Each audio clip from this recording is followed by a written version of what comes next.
Hello and welcome to the online platform of Rouse Academy for competitive exams. And I, Pragya Pandey, welcome you all to our very special series on daily news review.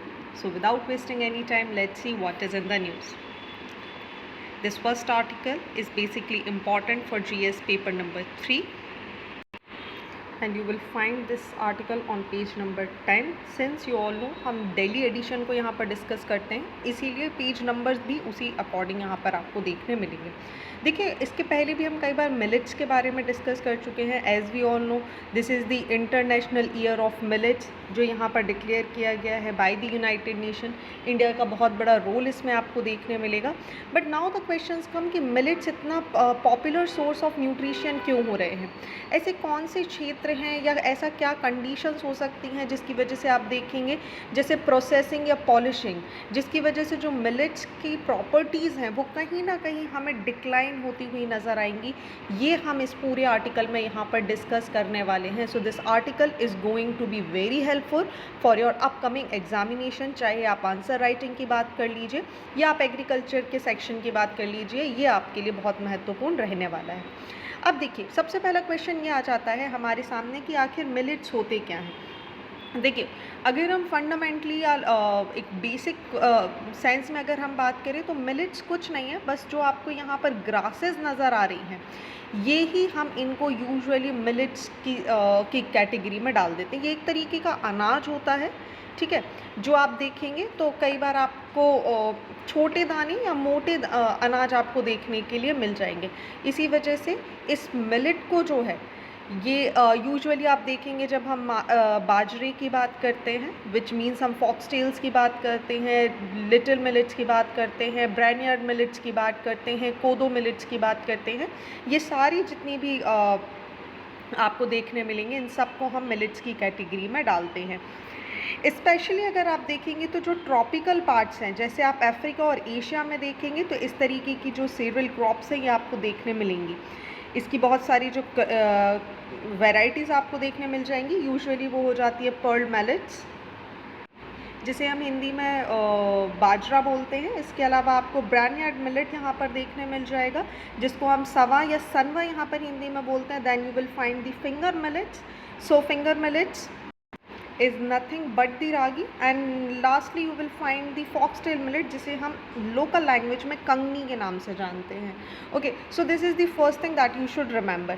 now the questions come कि जब आप grains की बात करते हैं तो इन grains को एक चीज़ समझ लीजिए, इनको हम usually 3 categories में डालते हैं. first is negative grains, second one is neutral grains.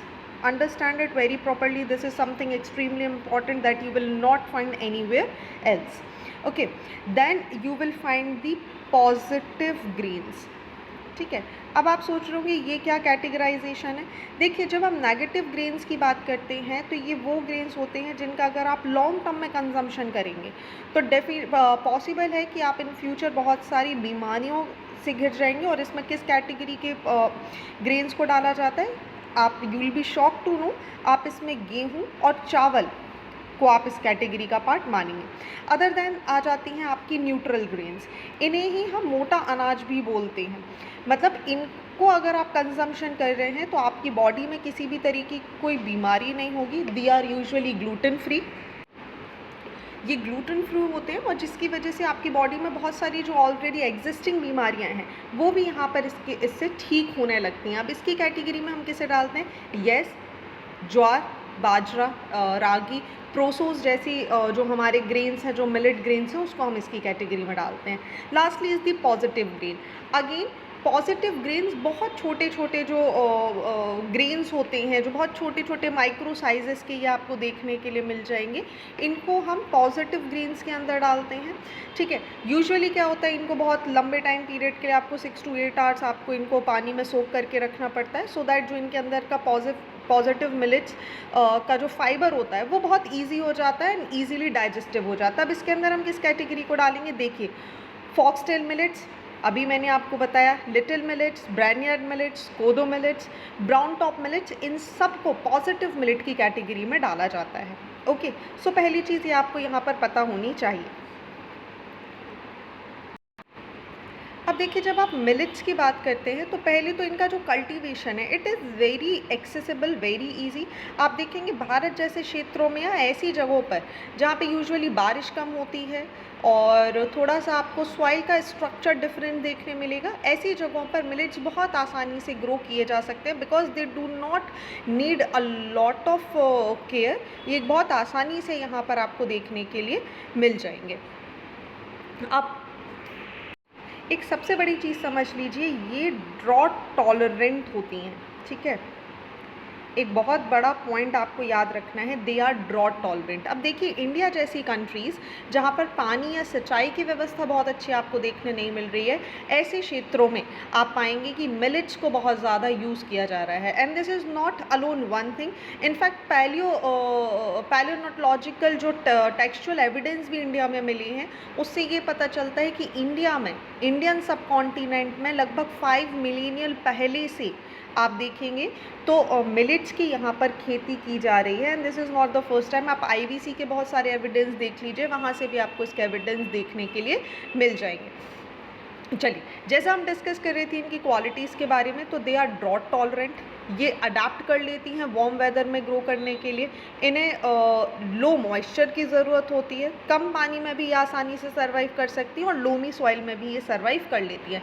हालांकि अगर कोई ऐसा क्षेत्र है जो बारिश की वजह से, जहाँ पर आप देखेंगे कि पूरी सॉइल में मॉइस्चर ज़्यादा यहाँ पर हो गया है, ठीक है, ऐसी जगह पर या जहाँ पर बहुत ज़्यादा रेनफॉल हो गया है, वहाँ पर ये थोड़ा सा सर्वाइव नहीं कर पाती। ओके, अब अगर हम यूजुअली बात करें तो देखिए, इनकी जो क्वालिटी है ये कहीं पर भी किसी भी कंडीशन में ग्रो कर जाती है। हाई मॉइस्चर हो, न्यूट्रिएंट कंटेंट सॉइल में कैसा भी हो, उसमें ये बहुत आसानी से आपको ग्रो करती हुई दिखाई देंगी, ठीक है। सो यहाँ पर एक तो किसी सॉइल का कोई अनोखा रोल आपको नहीं देखने मिलेगा एक्सेप्ट दी लूमी सॉइल। कोई वेदर कंडीशन खास तरीके से इन्हें इम्पैक्ट नहीं कर पाती। ड्रॉट प्रोन एरिया में भी आसानी से लग जाते हैं, वार्म वेदर में भी लग जाते हैं। इनके जो टेक इन केयर है वो भी यहाँ पर थोड़ी सी आपको कम देखने के लिए मिलती है। अब देखिए, इसके अलावा नेक्स्ट चीज़ हमें ये समझनी होगी कि इनकी न्यूट्रिशनल वैल्यू क्या होती है।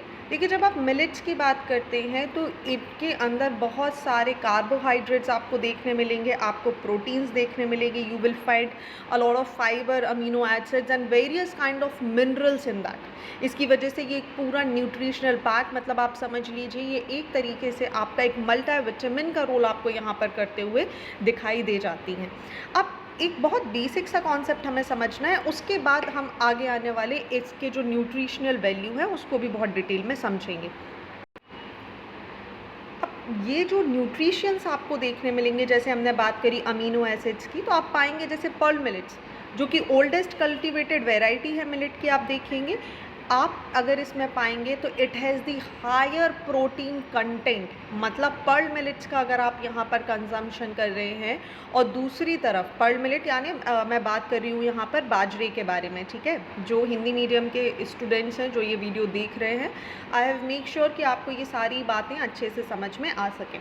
जब हम पर्ल मिलेट्स की बात कर रहे हैं या बाजरे की यहाँ पर बात कर रहे हैं, तो आप देखेंगे इसके अंदर बहुत सारा protein, iron, calcium, fibre, thiamine, niacin आपको देखने मिल जाता है। It is a great source of copper, magnesium, selenium, zinc, folic acids, amino acid, जिसकी वजह से आपको पता है क्या होता है, आपकी बोन्स स्ट्रेंथ स्ट्रॉन्ग होती है, एनीमिया कम, यहाँ एनीमिया की जो कंडीशन है वो यहाँ पर ठीक हो जाती है, कोलेस्ट्रॉल लेवल मेंटेन हो जाता है। इनफैक्ट कैंसर जैसे जो कंडीशंस हैं वो तक यहाँ पर होने की संभावना या जो पॉसिबिलिटी, प्रोबेबिलिटी है वो यहाँ पर कम देखने को मिलेंगी।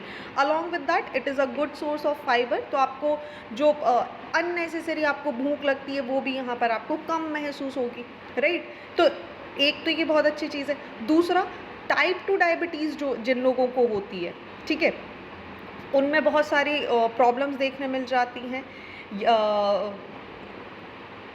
वो भी इसको रोज़ खा सकते हैं। और क्योंकि ये ग्लूटेन फ्री होते हैं तो this is also good. Again if will talk, तो आप देखेंगे दूसरा इसी तरीके का सोर्स आपको देखने मिल जाएगा, इज़ दी फॉक्सटेल मिलेट, ठीक है। अब अगर हम फॉक्सटेल मिलेट्स की बात कर रहे हैं, यानी we are talking about the कंगनी। ठीक है।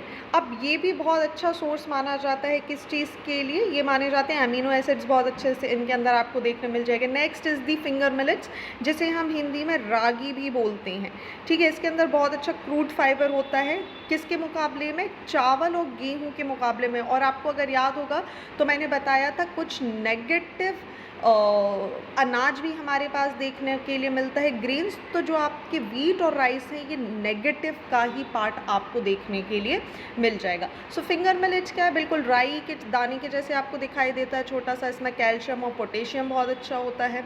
इनफैक्ट अगर छोटे बच्चों को यूजुअली ये दिया जाता है तो वो उनके ऑल ओवर डेवलपमेंट में बहुत अच्छा रोल प्ले करता है। डायबिटीज़ से जो लोग परेशान हो रहे हैं उनके लिए बहुत अच्छा होता है।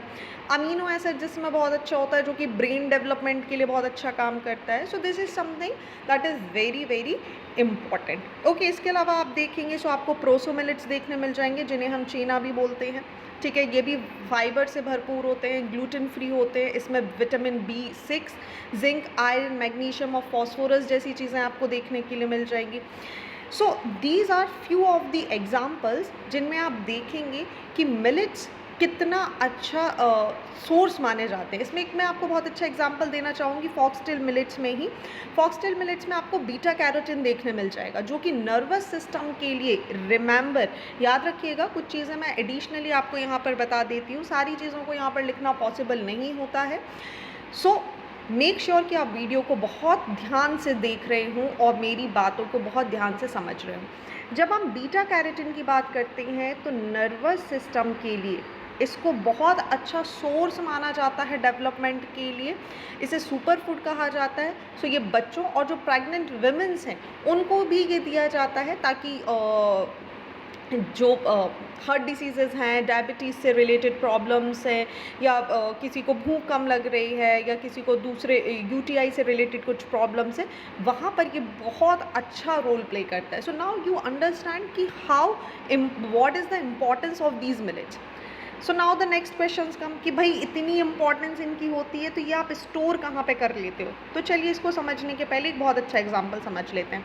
आपने यूजुअली सुना होगा कि भाई brown rice is better than the white rice, ठीक है। कई बार आपने सुना होगा, जो हेल्थ कॉन्शियस लोग हैं उनको तो ये बात बहुत अच्छे से पता होगी कि ब्राउन राइस किससे ज़्यादा अच्छा होता है, वाइट राइस से ज़्यादा अच्छा होता है, and comparatively it is expensive than the white rice. अब आप एक चीज़ समझिए, ये जो ब्राउन राइस है, ठीक है, ये एक्चुअली जब आप इसकी बात करेंगे तो ये ऐसा ही होता है, इसे वाइट बनाया जाता है। अब होता क्या है, इसके अंदर से ब्रांड को रिमूव कर दिया जाता है। ब्रांड में बहुत सारी न्यूट्रिशनल वैल्यूज़ होती हैं। जैसे ही इसको अलग कर दिया जाता है तो आपको सिर्फ और सिर्फ मिलता है white rice. Though it is good in taste, but when it compares की न्यूट्रिशनल वैल्यू की बात करी जाए तो वो ब्रांड में ज़्यादा होती है, जिसे रिमूव कर दिया जाता है। सो प्राइमरी जब आपका ये फसल या ये जो अनाज होती है, it is only of brown colour. जब यहाँ से ब्रांड को रिमूव कर दिया जाता है और उसके बाद जो राइस आपके सामने आता है, which is the white rice. Okay, so ये एक आप कंडीशन समझ सकते हैं कि इनकी जो न्यूट्रिशनल वैल्यू वो किस तरीके से पॉलिशिंग की वजह से या प्रोसेसिंग की वजह से इम्पैक्ट हो जाती है। So understand it is in this way. It is not alone about कि भाई राइस कैसा मिल रहा है, it's all about marketing and the strategy. देखिए, जब प्राइमरी जो राइस यहाँ पे निकाला जा रहा है, that is of brown colour itself. यहाँ से ब्रांड को रिमूव कर दिया जाता है और पॉलिशिंग के थ्रू आपको देखने मिल जाता है वाइट राइस। अब आप मार्केट में जब राइस लेने जाएंगे तो आप इसको एक्सपेंसिव देखेंगे, बल्कि ये ओरिजिनल प्रोडक्ट है जो यहाँ पर हो रहा है, so it should be cheaper. But इस तरीके की मार्केटिंग हो गई है कि इट इज़ हेल्दियर, और मार्केट में इसको सस्ता मिलने लगा और ये आपको महंगा मिलने लगा। सो दिस इज़ समथिंग अबाउट आप देखेंगे एक डिफरेंस। इसीलिए आप देखेंगे बहुत सारे ऐसा आपको प्लेटफॉर्म्स मिल जाएंगे जो अनपॉलिश्ड चीज़ों को बेच रहे हैं। उसका एक एग्जांपल हम देख सकते हैं, विच इज़ दी टाटा संपूर्ण, ठीक है। ये कोई एंडोर्समेंट के लिए नहीं है, I am just putting the example hair, so do not get confused that I am endorsing it or anything. This is one of the example where Tata Sampoon is what they are doing, they are promoting unpolished। और आप देखेंगे जब भी आप बाज़ार में कभी आप चले जाइए और आप अनपॉलिश्ड चीज़ों की वैल्यू देखेंगे तो it is quite high, right. Why? क्योंकि यहाँ पर जो न्यूट्रिशंस हैं उनको पॉलिश करके निकाला नहीं गया है। अब इसको आप किस तरीके से समझ सकते हैं कि भाई इनका जो न्यूट्रिशनल वैल्यू है वो स्टोर कहाँ पर होता है। तो आप देखेंगे एक पेपर यहाँ पर पब्लिश हुआ था, यहाँ पर सारे मिलेट्स की अगर आप बात करें तो ये कंसिस्ट करते हैं कैरेनल कंसिस्टिंग ऑफ 3 मेजर पार्ट्स। ठीक है, ये 3 मेजर पार्ट्स आपको कौन कौन से देखने मिल जाएंगे, pericarp, endosperm and the germ. अब ये जो पेरिकार्प होता है इसमें आउटिंग कवरिंग होती है, इसी आउटिंग कवरिंग को हम बोलते हैं husk. When this husk and pericarp work together, they protect the canal from the inhosptic condition। बहुत सारी जो बीमारियां होती हैं जो किसी अनाज में लगती है उससे ये हस्क से बचाता है। अब ये हस्क किससे मिलके बना है, मैंने आपको बताया है, पेरिकार्प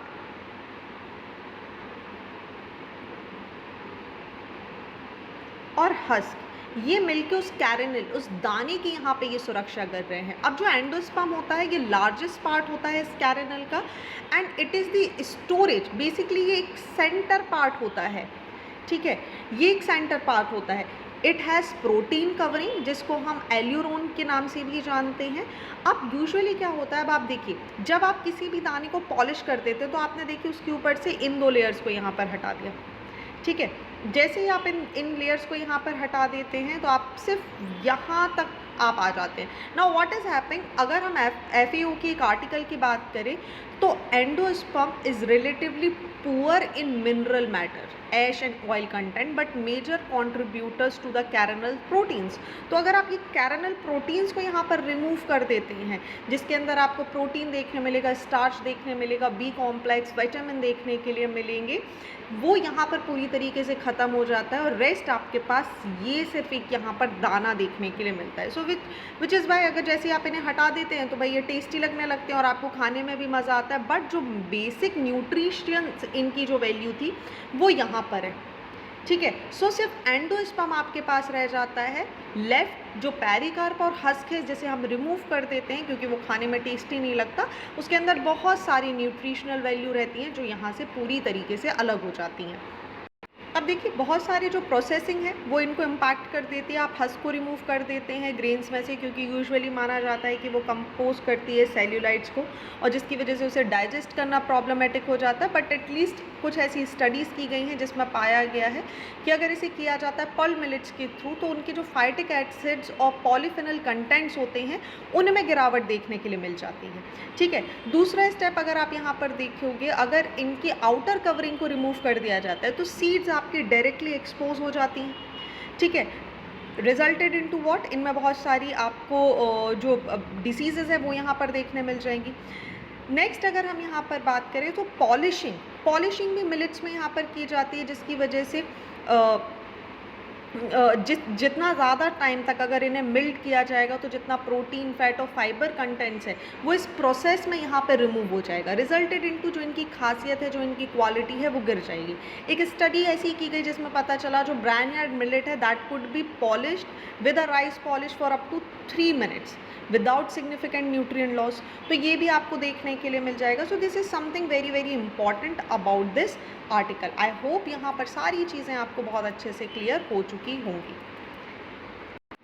चलिए, so moving on to the next article which is important for GS paper number 2 and you will find this article on page number 11. Again I am telling you on Delhi edition. चलिए, हुआ क्या है, प्रवीण सूद यहाँ पर बन गए हैं CBI के नए डायरेक्टर। पहली चीज़ प्रीलिम्स के लिए डायरेक्ट क्वेश्चन। अब समझ लेते हैं थोड़ा सा CBI के बारे में। जब हम CBI की बात करते हैं तो CBI stand for central bureau of investigation, जो एक प्रीमियर इन्वेस्टिगेशन एजेंसी है जिसको सेटअप किया गया था 1963 में। देखिए, ये प्रोवाइड करता है असिस्टेंट्स किस किस को, 2 चीज़ें याद रखेंगे आप, CVC और लोकपाल को ये असिस्टेंस यहाँ पर प्रोवाइड करता है।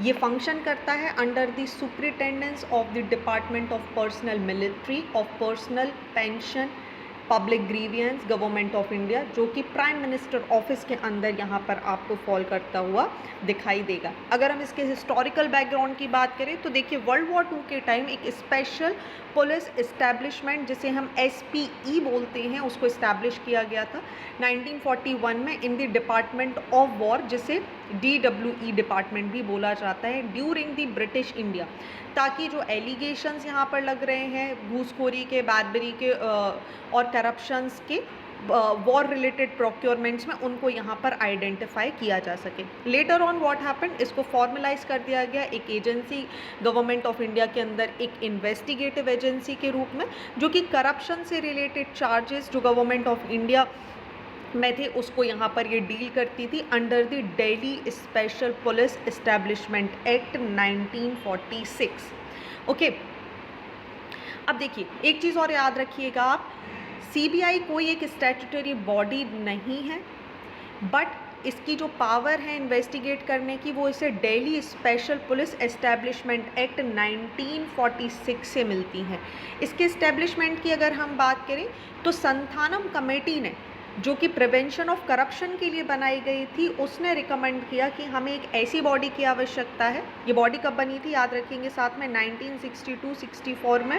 संथानम कमेटी का संबंध किससे है आपको पूछा जा सकता है, with the corruption, prevention of corruption, उसके सजेशन पर इसको यहाँ पर इस्टेब्लिश किया गया। सो इन 1963 फाइनली सीबीआई वॉज इस्टेब्लिश्ड। ठीक है, सीबीआई को यहाँ पर इस्टेब्लिश कर दिया गया इन्वेस्टिगेट करने के लिए बहुत सारे crime related with the defence of India, corruption, serious fraud, cheating, embezzlement, social crime, hoarding, black marketing जैसी बहुत सारी चीज़ों में इन्वेस्टिगेट करने के लिए सीबीआई को यहाँ पर लाया गया।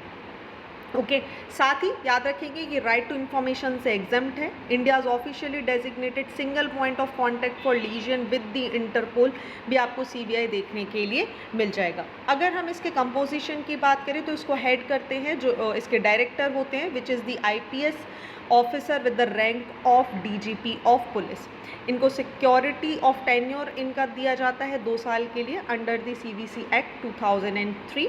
सीबीआई हैंडल करता है बहुत सारे क्राइम, एंटी करप्शन क्राइम्स को आप देखेंगे जो कि central government, public sector undertaking से संबंधित आपको देखने मिल जाएंगे।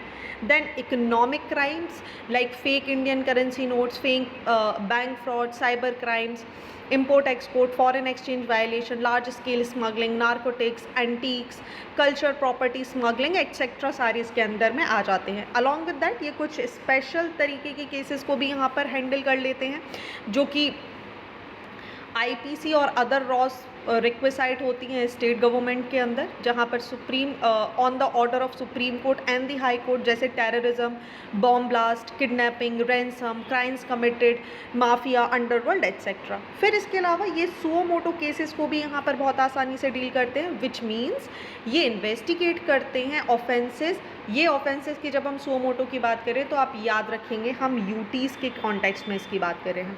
ठीक है, सो यूटीज़ से रिलेटेड जितने भी अगर कोई केसेस हैं तो सीबीआई वहाँ पर सुओ मोटो कॉग्निजेंस के थ्रू यहाँ पर तहकीकात कर सकती है।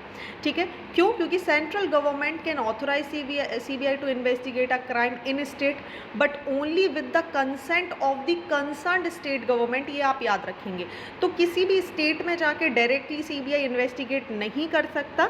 सीबीआई सेंट्रल गवर्नमेंट के साथ स्टेट गवर्नमेंट की सलाह पर इसे बोला जा सकता है कि पर्टिकुलर जगह पर जाकर इन्वेस्टिगेट कर सके, but when it comes to UTs तो यूटीज़ में ये आपको सुओ मोटो कॉग्निजेंस के थ्रू तहकीकात कर सकते हैं।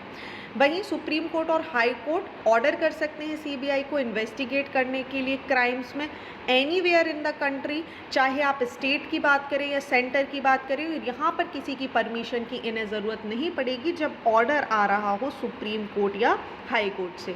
ओके, सो आई होप यहाँ तक आपको सारी चीज़ें क्लियर हो चुकी होंगी। चलिए, क्योंकि हम अपॉइंटमेंट ऑफ सीबीआई डायरेक्टर की यहाँ पर बात कर रहे हैं तो वो भी हमें समझ लेना चाहिए कि इनका अपॉइंटमेंट कैसे होता है। जो डायरेक्टर होते हैं वो इंस्पेक्टर जनरल ऑफ पुलिस होते हैं, जिनको पावर आपको देखने मिलती है दिल्ली स्पेशल पुलिस एस्टेब्लिशमेंट से यहाँ पर इनको पावर मिलती है। 2014 तक जो सीबीआई के डायरेक्टर होते थे उन्हें अपॉइंट किया जाता था on the basis of DSPE act which is the Delhi special police establishment act 1946। हालांकि इन 2003 DSPE एक्ट को रिवाइज किया गया सुप्रीम कोर्ट के रिकमेंडेशन पे। आप पढ़ सकते हैं ये केस, विनीत नारायण केस, आप इसको पढ़ लीजिएगा, बहुत अच्छा केस है। उसके अंदर यहाँ पर कुछ चेंजेस किए गए। इन 2014 जो लोकपाल एक्ट है उसने प्रोवाइड किया एक कमेटी बनाने के लिए जो कि सीबीआई डायरेक्टर को यहाँ पर अपॉइंट करेगी। इस कमेटी को हेड कौन करेगा? प्राइम मिनिस्टर ऑफ इंडिया इसको हेड करेंगे। इसके दूसरे कुछ मेंबर्स आपको देखने मिलेंगे जैसे लीडर ऑफ अपोजिशन, ठीक है, या फिर leader of the single largest opposition party अगर आपके पास लीडर ऑफ अपोजिशन नहीं है तो, then chief justice of India and the supreme court जज। वहीं इसके अलावा आपको होम मिनिस्टर यहाँ पर भेजेंगे लिस्ट ऑफ एलिजिबल कैंडिडेट्स की to the DOPT।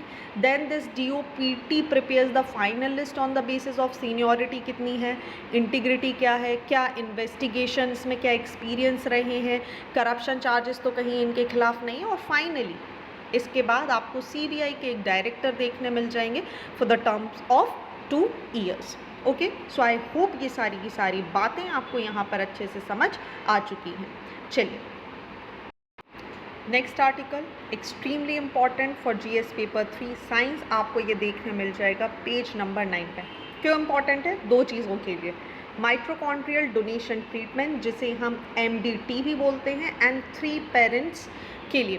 Science and technology के लिए बहुत इंपॉर्टेंट है। जो नॉन साइंस बैकग्राउंड वाले बच्चे होते हैं वो यूजुअली इनसे भागने की कोशिश करते हैं, बट डू अंडरस्टैंड इस तरीके के क्वेश्चंस आपको एग्जामिनेशन में देखने के लिए मिलते हैं। पहले भी 3 पेरेंटिंग के ऊपर क्वेश्चंस आ चुके हैं और पॉसिबली है कि आगे भी आपको इस तरीके के क्वेश्चन देखने मिलेंगे।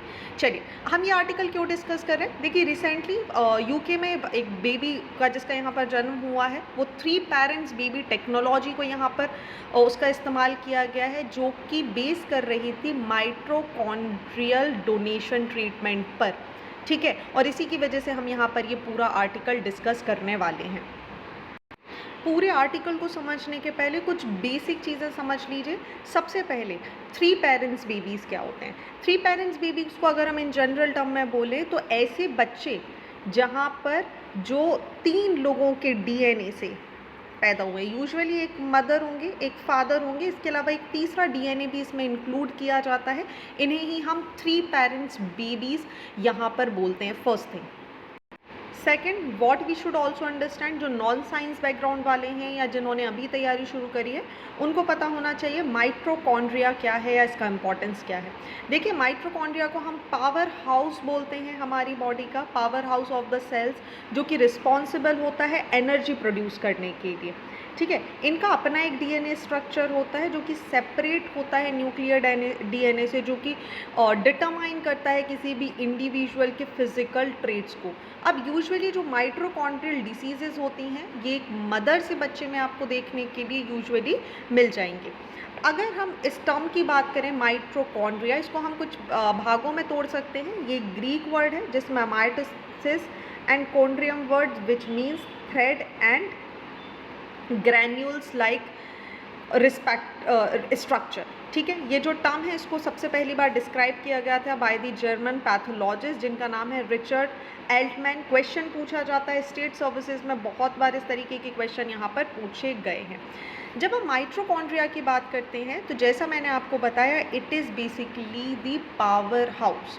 अब यही वो जगह है जहाँ से आप देखेंगे एक बच्चे में एनर्जी यहाँ पर उसको जनरेट की जाती है। कैसी एनर्जी? बहुत सारे आपकी बॉडी में जो सेल्स हैं जिनको फंक्शन करने के लिए एनर्जी की आवश्यकता होती है, तो ये एनर्जी कहाँ से आ रही है?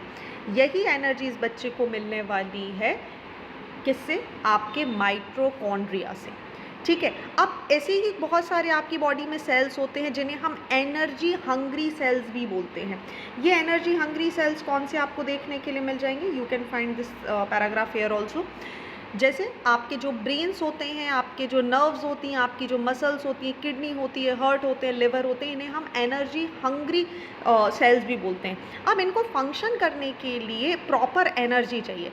अब ड्यू टू एनी रीज़न, ठीक है, अगर यहाँ पर सफिशिएंट एनर्जी नहीं पहुँच पाती है तो इसकी वजह से जो इनमें डिसीजेस देखने मिलती है इस माइट्रोकॉन्ड्रियल म्यूटेशंस की वजह से, इन्हें ही हम माइट्रोकॉन्ड्रियल डिसीजेस बोलते हैं।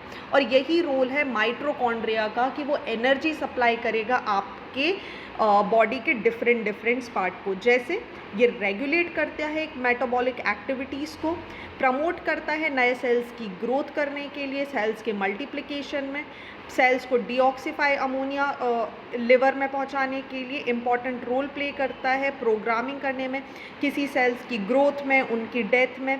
वहीं ब्लड और बहुत सारे हार्मोन्स जैसे टेस्टोस्टेरोन और एस्ट्रोजन को भी बिल्ड करने में और उनके प्रॉपर फंक्शनिंग में ये काम करेगा। ये हेल्प करता है कैल्शियम आयंस के कॉन्सेंट्रेशन में।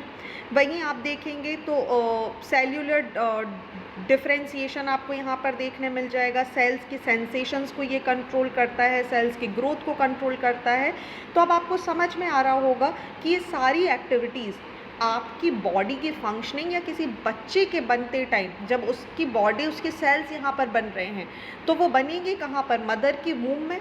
और अगर यहीं पर मदर के माइट्रोकॉन्ड्रिया में कोई माइट्रोकॉन्ड्रियल डिसीजेज है, कुछ डैमेजेस हैं, कुछ फंक्शनिंग प्रॉब्लम है, तो ये डायरेक्टली मदर के वूम से कहाँ चला जाएगा? बेबी में ट्रांसफ़र आपको ये देखने के लिए मिल जाएगा। और इसी को हम बोल देते हैं माइट्रोकॉन्ड्रियल डिसीजेज। ये इफेक्ट कर देता है कि आपके ऑर्गन्स कैसे फंक्शन करेंगे। साथ ही ये क्या इम्पैक्ट करेगा कि जो बच्चे की बॉडी है, जो उसका ब्रेन है, उसका कैसा फंक्शन होगा। ऑर्गन फेलियर्स को ये डिसाइड कर देता है, मसल वेस्टेज को ये डिसाइड कर देता है। और धीरे धीरे जैसा जैसा बच्चा बढ़ता जाता है वैसे वैसे इसके सिम्टम्स हमें ज़्यादा देखने के लिए मिल जाते हैं। जैसे जैसे बच्चे की उम्र मिलेगी आप पाएंगे कि की भी यहाँ पर संख्या ज़्यादा बढ़ती जा रही है। अब इसके कुछ एग्जाम्पल्स हम देख लेते हैं कि माइट्रोकॉन्ड्रियल के कुछ एग्जाम्पल्स आपको कौन से पता होने चाहिए। देखिए, एक तो बहुत इम्पॉर्टेंट है विच इज़ दी MELAS। इसका फुल फॉर्म है mitochondrial encephalopathy lactic acidosis stroke like episode, जहाँ पे बच्चे को यूजुअली स्ट्रोक्स आपको देखने मिलेंगे। देन लीड सिंड्रोम, कैरनर सेर सिंड्रोम। आप इनको इस इंडिविजुअली भी आप चाहें तो आप इनको अलग से कहीं पर पढ़ सकते हैं। Then myoclonic epilepsy and ragged red fibre diseases, जिसे हम MERRF भी बोलते हैं। अब देखिए होगा क्या, अगर माइट्रोकॉन्ड्रियल डिसीजेस किसी बच्चे के अंदर आ जाती है तो उसकी ग्रोथ अच्छे से नहीं होगी, मसल वीकनेस आपको देखने मिल जाएगी, विजन या हियरिंग लॉस आपको देखने मिल सकता है, unexplained vomiting, seizures, acid reflux, migraine, meningitis जैसी बहुत सारी प्रॉब्लम आपको देखने के लिए मिल जाएगी। अब विच इज़ बाय आप देखेंगे इसी की वजह से, माइट्रोकॉन्ड्रियल डिसीजेज़ की वजह से, जो सेकेंडरी माइट्रोकॉन्ड्रियल डिसीजेज़ हैं वो भी किसी बच्चे में आपको देखने मिल जाएंगी। जैसे type 1 diabetes, multiple sclerosis, cancer, muscular dystrophy, Alzheimer's जैसी जो सेकेंडरी माइट्रोकॉन्ड्रियल डायफंक्शन है वो इसी प्राइमरी का एक बहुत बड़ा उदाहरण है। अब ऐसी कंडीशंस को दूर करने के लिए कि किसी भी जो बच्चे में माइट्रोकॉन्ड्रियल जो डिसीज़ है वो उस तक ना पहुँचे, हमने एक थेरेपीज़ को यहाँ पर अडॉप्ट किया है which is the 3 parenting baby, या इसी को हम माइट्रोकॉन्ड्रियल डोनेशन यहाँ पर बोलते हैं। अब माइट्रोकॉन्ड्रियल डोनेशन की हम अगर बात करें तो पहली बार यूके फर्स्ट कंट्री बन गई है जिसने MGT को यहाँ पर परमिशन दे दिया है। माइट्रोकॉन्ड्रियल डोनेशन एक मेडिकल टेक्निक है जहाँ पर जो डिफेक्टिव माइट्रोकॉन्ड्रिया है जो कि मदर यहाँ पर कैरी करती है उसे रिप्लेस कर दिया जाता है with the healthy mitochondria of the donor. जो डोनर यहाँ पर रहेगा वो यहाँ पर अपना हेल्दी माइट्रोकॉन्ड्रिया दे देगा और मदर का जो डिफेक्टिव माइट्रोकॉन्ड्रिया है उससे इसे रिप्लेस कर दिया जाएगा। कैसे? IVF की मदद से। अब यहाँ पर क्या होगा, जैसे इसे रिप्लेस कर दिया जाएगा, इन एग्स को यहाँ पर फर्टिलाइज किया जाएगा विद द पार्टनर्स स्पर्म, यहाँ पर उन्हें इंजेक्ट किया जाएगा और जो एम्ब्रियो यहाँ पर बनेगा वो किसी भी तरीके की जो डिसीजेज़ हैं उससे फ्री रहेगा। इसमें यूजुअली 2 टेक्निक्स आपको देखने मिल जाती हैं जिन्हें हम बोलते हैं pro nuclear transfer and the maternal Splendor transfer.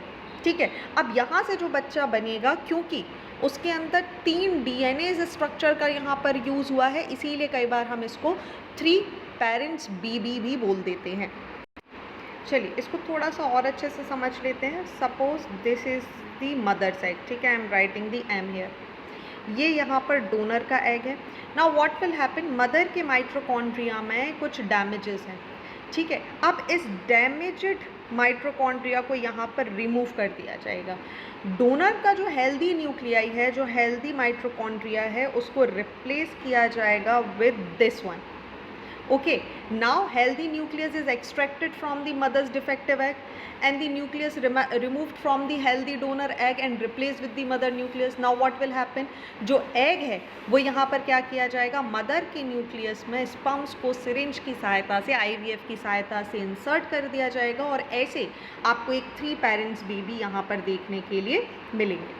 अब अगर हम इसके ट्रांसफ़र की बात करें तो जैसे मैंने आपको बताया 2 तरीके के ट्रांसफ़र यहाँ पर आपको देखने मिलेंगे, जहाँ पे न्यूक्लियस होता है जो मदर का, फर्टिलाइज्ड एग और embryo into the cytoplasm of the donor egg और embryo with the healthy mitochondria. ठीक है, वहीं दूसरी तरफ एक हो जाता है maternal spindle transfer which involves the transferring the nucleus of the mother eggs into the donor egg. ध्यान से समझिएगा, with healthy mitochondria before fertilisation. ठीक है, अब यहाँ पर आप देखेंगे तो जो जेनेटिक डिसीजेज हैं उनके जो चांसेस हैं वो बहुत कम हो जाते हैं। MRT प्रोसेस में पेरेंट्स को चांसेस होते हैं जो उनका बेबी यहाँ पर बॉर्न होगा 99% पेरेंट्स से ही उसके जीन्स यहाँ पर मैच होने वाले हैं और कुछ % जो डोनर है लगभग 1% वो इससे देखने के लिए मिलेंगे और जितनी भी डिसीजेज हैं जो बच्चे में आपको फ्यूचर में देखने मिल सकती थी वो यहाँ पर कम हो जाएंगी। So there are certain questions कि क्या इसके कुछ रिस्क देखने मिल सकते हैं। येस, देयर आर चांसेस कि इसके कुछ रिस्क भी हमें देखने के लिए मिल सकते हैं, जो कि जिनके बारे में डिस्कस किया जा रहा है। इंडिया की कंडीशन की बात करें तो इंडिया ने अभी इसकी परमिशन नहीं दी है, हालांकि इसके बेनिफिट अभी तक ज़्यादा देखने मिल रहे हैं और इसके कंसर्न भी हमें कुछ देखने के लिए मिल सकते हैं आगे। चलिए आगे बढ़ते हैं नेक्स्ट आर्टिकल की तरफ, जहाँ पर सुप्रीम कोर्ट ने बोला है the bail order should not be too long और come too late as both violate personal liberty. Importance इसकी आपको देखने मिलेगी GS पेपर 2 के लिए और आर्टिकल आपको देखने मिल जाएगा फ्रंट पेज नंबर 1 पर। सिंस ये प्रीलिम्स के लिए इम्पॉर्टेंट है इसीलिए मैं इसे बाद में यहाँ पर डिस्कस कर रही हूँ। अब देखिए यहाँ पर supreme court, Bombay high court का ये बोलना है, इन्होंने एक सुप्रीम कोर्ट ने यहाँ पर ये बोला है they held order of the courts in bail cases should neither be too long and elaborate nor come too late as both violates the constitution mandate of the personal liberty। Now the questions come कि सबसे पहली बात आखिर bell होती क्या है। जब हम बेल की बात करते हैं तो ये एक लीगल एग्रीमेंट हमें देखने के लिए मिलता है किस किस के बीच में, between the accused and the court, जहाँ पर एक्यूज पे करता है कुछ अमाउंट को, कुछ सम ऑफ द अमाउंट, इस अश्योरेंस पर कि भाई वो आगे आने वाले टाइम में कोर्ट में जब भी उसे बुलाया जाएगा तो वो हियरिंग के लिए यहाँ पर मौजूद रहेंगे। एक्यूज को रिलीज़ किया जाता है टेम्प्रेरी या फिर पेमेंट ऑफ द बेल, मतलब बेल का एक अमाउंट होता है, एक अमाउंट के बदले में उसे यहाँ पर रिलीज़ दिया जाता है। अब कॉन्स्टिट्यूशन में यहाँ पर डिफ़ाइन किया जा रहा है कि जितने भी आपके यहाँ लोग हैं उन सभी के पास अधिकार होता है बेल का। ठीक है, अब इंडिया में कहाँ पर इसको गवर्न किया जाता है जी, code of criminal procedure 1973 govern करता है बेल्स की टर्म्स को। बेल यूजुअली 2 प्रकार की होती हैं, बेलेबल ऑफेंस या नॉन बेलेबल ऑफेंस। अगर हम बेलेबल ऑफेंस की यहाँ पर बात करेंगे तो आप देखेंगे जो बहुत ही लेस सीरियस कंसर्न होते हैं वहाँ पर बेलेबल ऑफेंस होती हैं और जहाँ पर सीरियस केसेस हो जाते हैं वहाँ पर नॉन बेलेबल कंडीशन आपको देखने मिल जाएंगी। यूजुअली अगर हम बेल के टाइप्स की बात करें तो there are 3 types, regular, interim and the anticipatory bail. These 3 you will find here. Regular bail की हम बात करेंगे तो उस टाइम पीरियड की हम बात करें जहाँ पे कोई भी व्यक्ति कोई कमिट करता है कॉग्निजेबल नॉन बेलेबल ऑफेंस। ध्यान से समझिए, मैं बोल रही हूँ cognizable non bailable offence, an offence so serious that police officer can detain him without a warrant or launch an inquiry without a court's approval. The police may take him into the custody and when that time is up he must be jailed।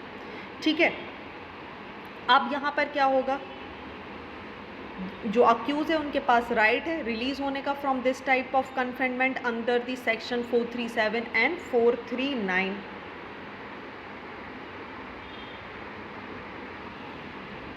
So regular bail is basically the release of the accused from the custody। ताकि ensure किया जाए कि वो अपने trial के समय पर jail में आए। दूसरा है इंटरिम बेल।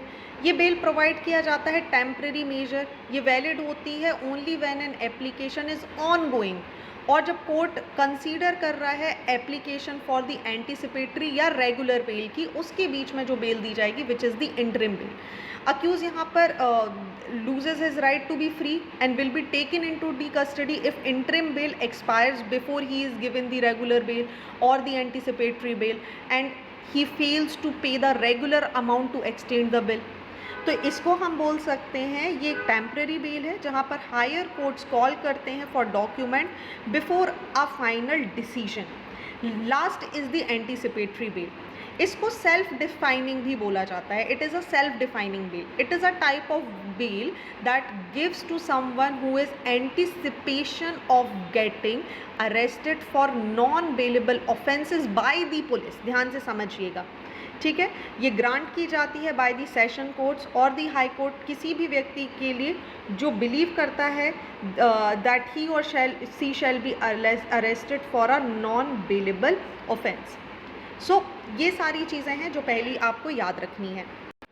अब क्योंकि इस पूरे आर्टिकल में आर्टिकल 21 को यहाँ पर याद किया गया था, तो under article 21 right to privacy है, right to go to abroad है, राइट टू शेल्टर है, राइट अगेंस्ट सॉलिटरी कन्फाइनमेंट है, राइट सोशल जस्टिस का राइट है, handcuffing right against handcuffing है, डॉक्टर असिस्टेंस का राइट है, डिलेइंग एग्जीक्यूशन का राइट है। तो ये बहुत सारे राइट है। इनफैक्ट राइट टू स्लीप आप मुझे बताएंगे कि कब और कहाँ पर इंक्लूड किया गया था। तो ये सारे राइट्स आपको यहाँ पर देखने के लिए मिलेंगे। चलिए, तो ये रहे आज के इम्पॉर्टेंट आर्टिकल्स। एक और आर्टिकल हम यहाँ पर डिस्कस कर लेते हैं विच is the strategic economic block will only Titan the leash. GS paper 3 economics के लिए इंपॉर्टेंट है। एडिटोरियल पेज पर आपको ये यहाँ पर देखने के लिए मिल जाएगा। रिसेंटली हुआ क्या है आप देखेंगे, इंडिया ने वॉकआउट कर लिया था फ्रॉम द ट्रेड पैक्ट, जिसको RCEP या फिर रीजनल कॉम्प्रिहेंसिव इकोनॉमिक पार्टनरशिप भी बोला जाता है। कारण क्यों? इसमें इन्वॉल्वमेंट होना चाइना का, और वहीं इंडिया पार्ट बन गया IPEF का। तो इस पूरे आर्टिकल में आपको दो चीज़ें जानना ज़रूरी है which is the IPEF and the RCEP। RCEP की बात करेंगे तो it stands for regional comprehensive economic partnership. ये एक प्रपोज्ड एग्रीमेंट है member states of association of south east Asian nation, जिसे हम आशियान बोलते हैं, and it's free trade agreement partners, ठीक है, जो इसके FTA पार्टनर रहेंगे उनके बीच में। अगर हम इसके मेंबर स्टेट्स की बात करें तो आपको यहाँ पे देखने के लिए मिल जाएंगे। इसमें मेंबर स्टेट्स आशियान और FTA पार्टनर जैसे Brunei, Cambodia, Indonesia, Laos, Malaysia, Myanmar, Philippines, Singapore, Thailand, Vietnam, China, Japan, India, south Korea, Australia, New Zealand है। अब देखिए, इंडिया लगातार इसमें पार्टिसिपेट कर रहा था, बहुत सारे इसके डिस्कशन में इसने पार्ट लिया, but finally India has decided कि हम इस ग्रुप से यहाँ पर बाहर रहेंगे। कारण क्यों? चाइना।